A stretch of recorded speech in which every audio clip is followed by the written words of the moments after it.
Hello everybody, I am Tom and you are watching me play Baldur's Gate 3, specifically my class guide series. Today we're going to go over the Wizard, which is the final class we have to do. We've done all the others, which is fantastic. So, the Wizard. Wizards master the Arcane by specialising in individual schools of magic, combining ancient spells with modern research. We can choose our cantrips, we can choose our spells, we can then have a list of prepared spells. We'll go over the class features first, I'll come back to the spells. You get spell slots, obviously. You gain 2 level 1 spell slots, which are restored on a long rest. You have an intelligence saving throw proficiency and a wisdom saving throw proficiency, as well as proficiency with daggers, darts, which currently aren't in the game as far as I'm aware, but darts are like a thrown dagger effectively. Slings, quarterstaves, and light crossbows. You also get the action Arcane Recovery. Once per day out of combat, you can replenish expended spell slots, which allow you to cast more spells. So, we'll go over the spells later. First things first, we'll go over race choice. Quite a few relatively good choices here. Half-elf, not a bad choice because you can choose to put points into intelligence. Intelligence is definitely what you want for a class like this. Intelligence is pretty much always going to be your go-to. It's the most important ability for a wizard. All of their spells use intelligence. As you can see here, wizards use intelligence as a spellcasting ability. Only class that does, which means intelligence relatively useless on a lot of other classes, to be perfectly honest. I'll still like it there because of the skills you get with it, but yeah, intelligence is pretty easy for a dump stat a lot of the time. Other good choices would be a high elf. High elves get 2 into dexterity, 1 into intelligence, which is quite nice. They also get a couple more proficiencies, which is nice as well, if you maybe want to have a sword with your wizard, which, you know, isn't that useful, but if you want, you can have it. Other good choices, Tieflings, they get 2 in Charisma, 1 into Intelligence. Kinda nice. They also get Fire Resistance, which is relatively useful. Humans get +1 to everything, also a good choice for pretty much all classes. Githyanki get +1 into Intelligence, which is nice, but they also get +2 into Strength. And generally speaking, I mean, sure, there are some builds you can do that use it, but generally speaking, Strength isn't going to be that useful for a wizard. So, not the most optimal, but the boost to Intelligence is a boost to Intelligence, so always worth it. But I think Half-Elf is arguably the best. To be fair, I've said this before, I think Half-Elf is just straight up the strongest class. So, that has something to do with it. Nevertheless, we'll go for a Half-High Elf. You get a free cantrip from this, by the way, so you can choose any cantrip you like. I'm going to take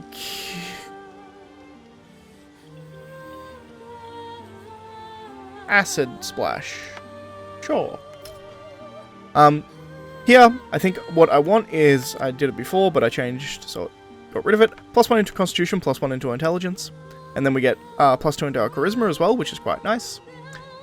Alright, so moving on to skills. Worth noting, things you should probably tick are skills that have Intelligence, so Arcana, History, Religion, Insight, Investigation as well is another possibility. I like Arcana and History, they're both quite good. So anything with intelligence skills are going to be useful for you. But as far as ability scores, first things first, we're going to want to bump intelligence up as high as we can at 16. Intelligence is what a wizard needs. So bumping your intelligence obviously makes sense. Constitution, also not a bad idea in my opinion. I want to get at least +1 in my Constitution, probably a +2 in all honesty. Having +2 in Constitution on a wizard helps a lot. Moving on, Charisma, we're currently sitting at 10, I probably want that at about 12. Wisdom, I want at least a 10. Dexterity matters somewhat, simply because we're not going to be wearing armor. So it is going to add to our... There is an argument here. No, I can't even get enough points, so there's not an argument here. So this is probably a pretty good spread for where I'm standing. You could also make the argument, drop down these two, and even then I can't get the dexterity up 16. Ooh. Nah, I wouldn't even give that argument. Honestly, you need 14 in Constitution, I would say, on a wizard. The +2 that you're getting to health per turn is going to be necessary, because they have very little health.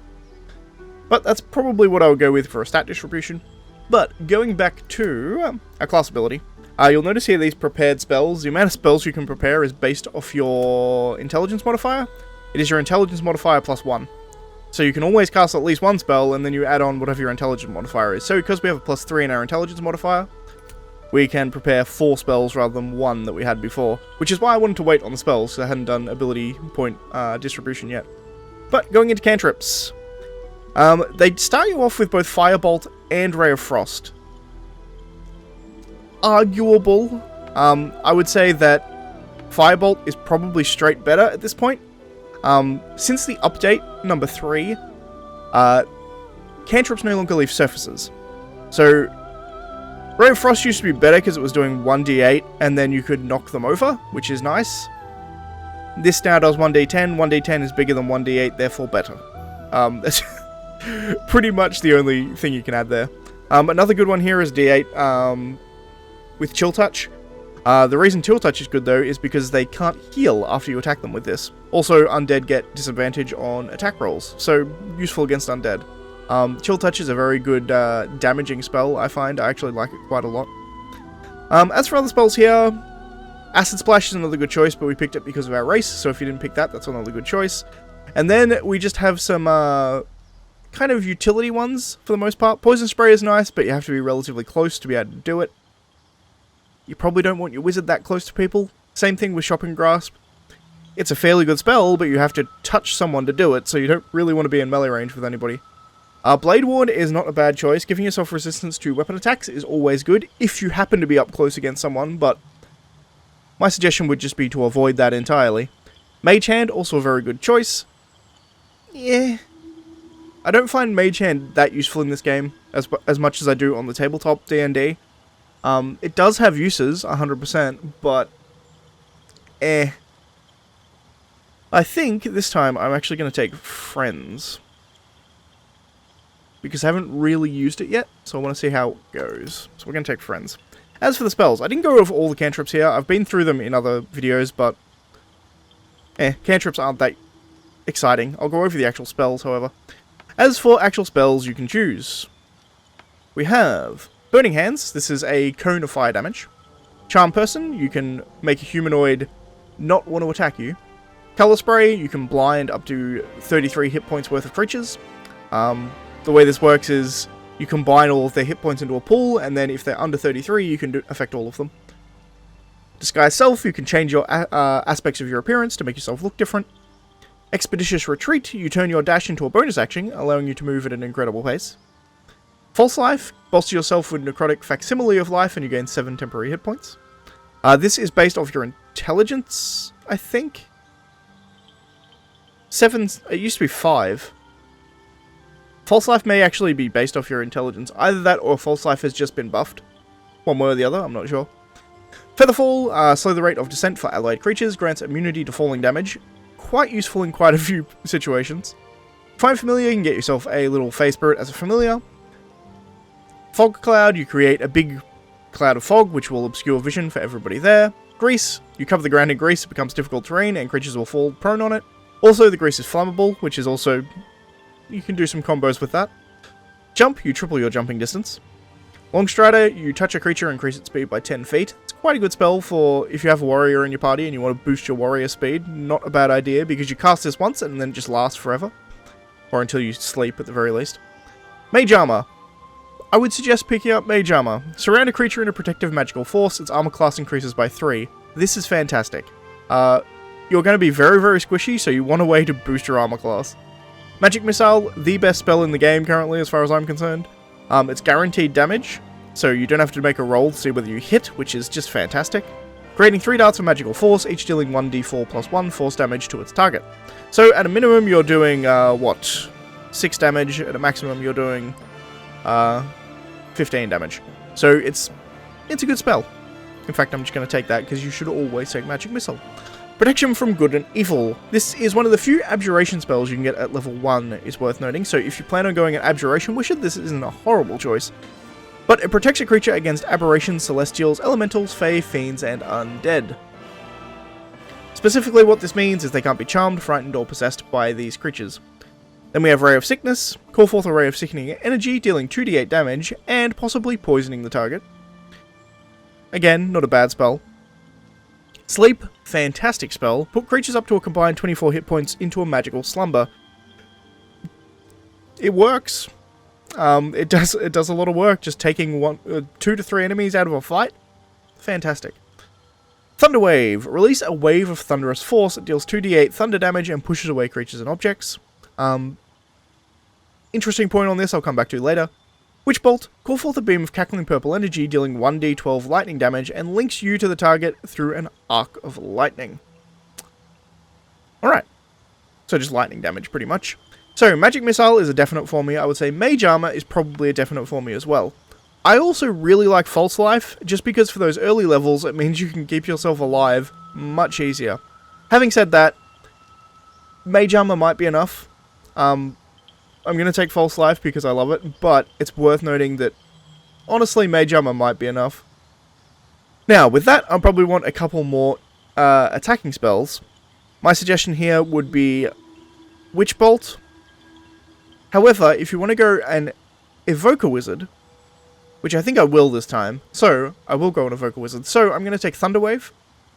That is your subclass, by the way, evoke a wizard. You get to choose the subclass of your wizard, which is effectively just what field of magic you specialize in. You can still cast spells from any class, it's just you specialize in one class specifically. So Evocation here is damaging spells. You get that at level 2, and I'll go over it more then, but Thunder Wave, not a bad choice. And Witch Bolt, also not a bad choice.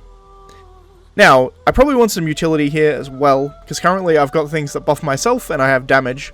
You could also make the argument that Witch Bolt probably isn't even necessary, but I always like to take Sleep. Sleep is fantastic. Fog Cloud, also fantastic. Grease, also fantastic. Sure, I usually take Fog Cloud. I'm going to take Grease. I don't often take Grease, so let's take that. Alright, so these are all the spells that we know. Now that we have a list of spells that we know, we can prepare them. So you go here and it just takes you to your list of spells that you know. You can change this at pretty much any time as long as you're not in combat, by the way, so don't worry too much about this at character creation stage. I'm going to give myself these and Sleep. But that's pretty much it, so I think I can take us now to level up. Alright, and so if we're going up to level 2, we get some more hit points, which is nice. We also get more spell slots, so we gain 1 additional level 1 spell slot, which is also nice.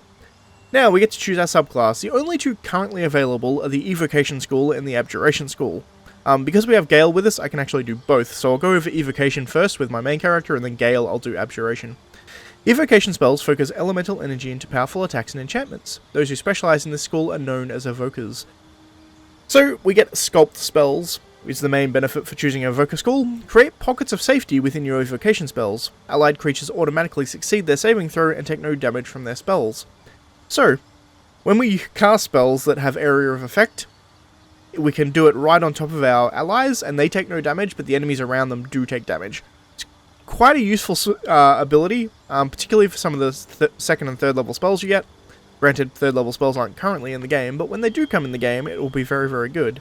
Fireball, for instance. Evokers with Fireball are fantastic. But we also get to choose 2 new spells. I'm going to take Featherfall. And I guess Fog Cloud? Maybe Find Familiar? I'll take Fog Cloud. Featherfall and Fog Cloud. Both utility spells at this point because I started out being very heavy in my damaging spells. So from this point, it's going to be leveling up mainly into side grade spells. But that is it for the Evoker. Now moving on to Gale, we can do the Abjurer. Again, more hit points, customizable spells. Abjurer. Abjuration spells summon wards, banish enemies, and nullify magic. Suitable for those who wish to defend themselves and others. So, for this, we get the Arcane Ward. Once per day, when you cast an Abjuration spell of first level or higher, you can use a strand of the spell's magic to create a magical ward that lasts until your next long rest. The ward has a maximum of 3 hit points and absorbs all damage done to you. When it is reduced to 0 hit points, you take the remaining damage, but the magic remains. Whenever you cast an Abjuration spell of first level or higher, the ward regains a number of hit points equal to twice the level of the spell. Effectively, that's a very, very wordy ability. What that means is when you cast an Abjuration spell, such as Mage Armor, if you cast Mage Armor, which is an Abjuration spell, you get the effect of Mage Armor, Additionally, you also get a shield over the top of you, like a magic shell that comes around you, that is worth 3 hit points. So you get 3 temporary hit points. Whenever you cast an abjuration spell after that, when it's been lost, you regain those hit points. So it's like, effectively, it's giving you like a little bit of hit points above your regular hit points to help you out a bit. It effectively gives you a mini false life, is what that effectively is. You'll notice here when you choose Abjuration Wizard, they give you protection from good and evil, the reason being it's the only other first level Abjuration spell aside from Mage Armor, which is why they give it to you. But honestly, Magic Missile, because Gale doesn't start with it for some crazy reason, is just much better. Jump isn't that useful for me. I think we instead grab... we don't need 2 with Featherfall. 2 wizards. I guess Ray of Sickness? Sure. And we'll customize this. We can drop Grease and instead give him Magic Missile. I think I'll keep Fog Cloud and Sleep though. Cool. Alright, on to level 3. Alright everyone, on to level 3. I only have to show you one character for this because subclass doesn't actually make any difference here. You just access to 2nd level spells, which is nice. You can see here you get 1 first level spell slot and you get 2 2nd level spell slots, which is quite nice. I'll go over the 2nd level spells right now. First we have Melf's Acid Arrow. This does 4d4 acid damage, and then on the next turn they take an additional 2d4. Blindness, you make a creature blind. It's relatively self-explanatory. Blur, you kind of like shift in and out, your body kind of begins to go fuzzy and hard to see. It essentially gives disadvantage on attack rolls against you. Useful, quite useful. Darkness, you create a big ball of magical darkness, which will blind creatures within it, and it counts as being heavily obscured, so you can sneak past things potentially by using it. Dark Vision, this grants you the ability to see through regular darkness. It won't grant you the ability to see through this magical darkness.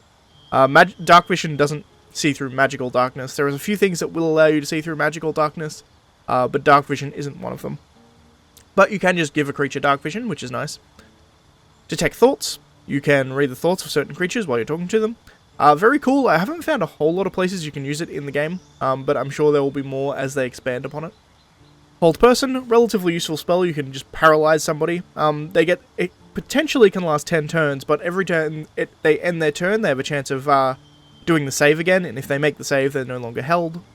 Invisibility, as you might expect, quite powerful. You can turn yourself invisible. Mirror Image, very, very good spell. You create 3 illusionary duplicates of yourself that distract attackers. Each duplicate increases your armor class by 3. And whenever you successfully evade attack, one of the illusions disappears. So the idea being that the enemy hits one of the illusions rather than hitting you. Misty Step. 100% I say you should get Misty Step, it's fantastic.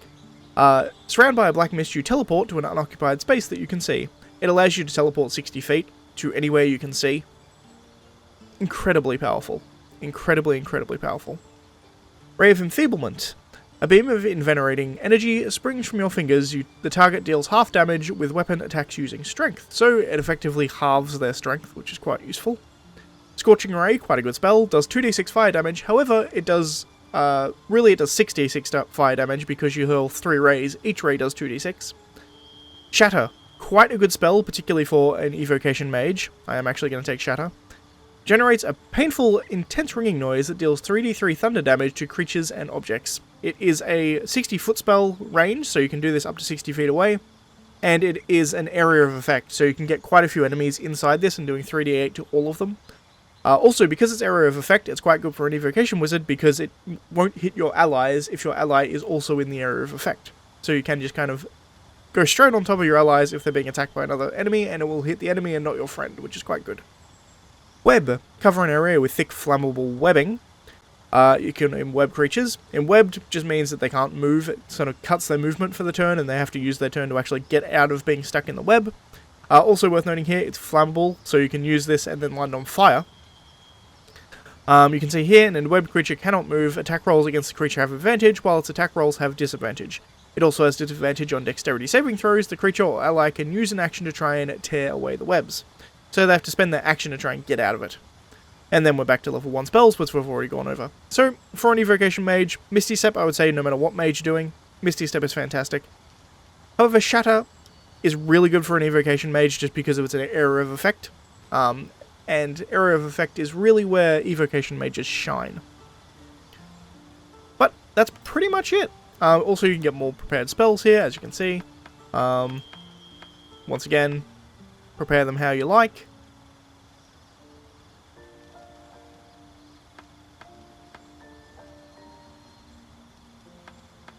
Like that, for instance. But that's it. Moving on now to level 4.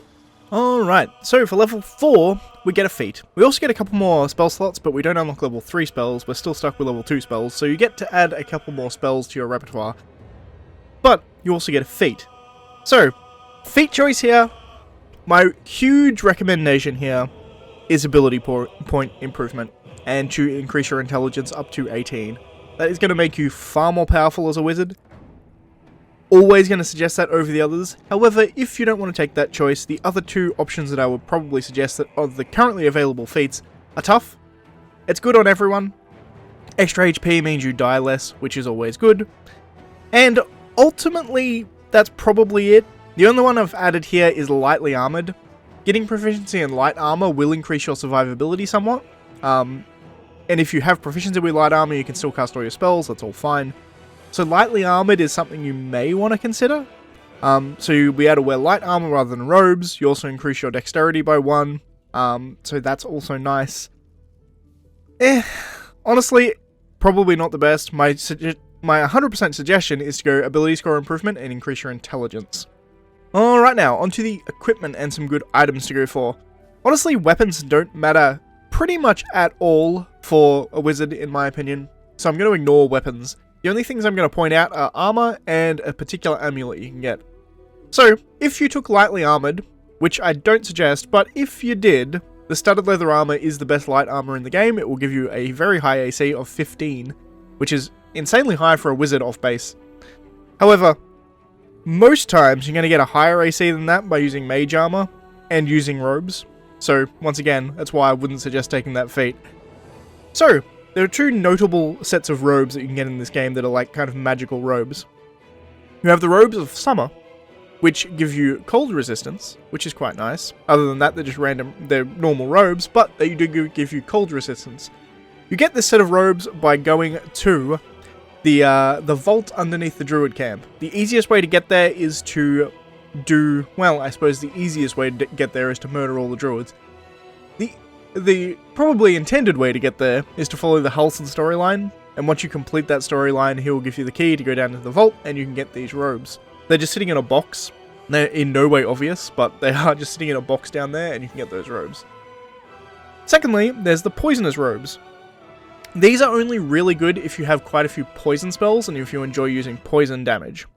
So what these do, the wearer of this item gains poison trails. When the wearer casts a spell that deals poison damage, it deals an additional 1d4 poison. So if you're doing poison damage, you're just doing more of it, which is always good. You get this from, it actually says it says it in the description actually, found in the Spider Queen's stomach. So if you know where the Spider Queen is, go kill that, you'll get yourself some robes. Alright, next we have the Amulet, the Sapphire Spark. This is, without a doubt, the best amulet in early access. Hands down. What this does is, for starters, it gives you Magic Missile. So you do have one casting of Magic Missile that doesn't take a spell slot, which is nice. That's just useful for everybody. Even for a wizard, because it just means that you can get an additional casting of Magic Missile without wasting a spell slot. That's just nice. But it gives Psychic Missiles. When the wearer casts Magic Missile, each dart of force deals an additional 1d4 psychic damage. That's huge. It increases your potential damage with Magic Missile so much. Like, absolutely ridiculous. It makes Magic Missile hands down the best spell in the game. I mean, it was already pretty close to that, but now it's just well and above the best spell in the game. You get this circlet, by the way. It can be bought from our friends down in the Myconid camp. There are two people you'll meet there. I won't spoil anything, but there are two people down there who will have a variety of magic items for you to buy, and this is one of the ones you can buy. Amazing, absolutely the best amulet in the game in my opinion. But with that, I think we're pretty much done. If you like this video, please leave a like. If you're not subscribed, please consider subscribing. And as always, thank you for watching, and I'll see you next time, which probably won't be for a while if I'm being perfectly honest. If I've timed this out right, this should be going up the day before Cyberpunk releases, which means I'm going to be having a lot of Cyberpunk on the channel going forward. I'm only going to be coming back to Baldur's Gate when they release new classes, or new subclasses for the classes we already have.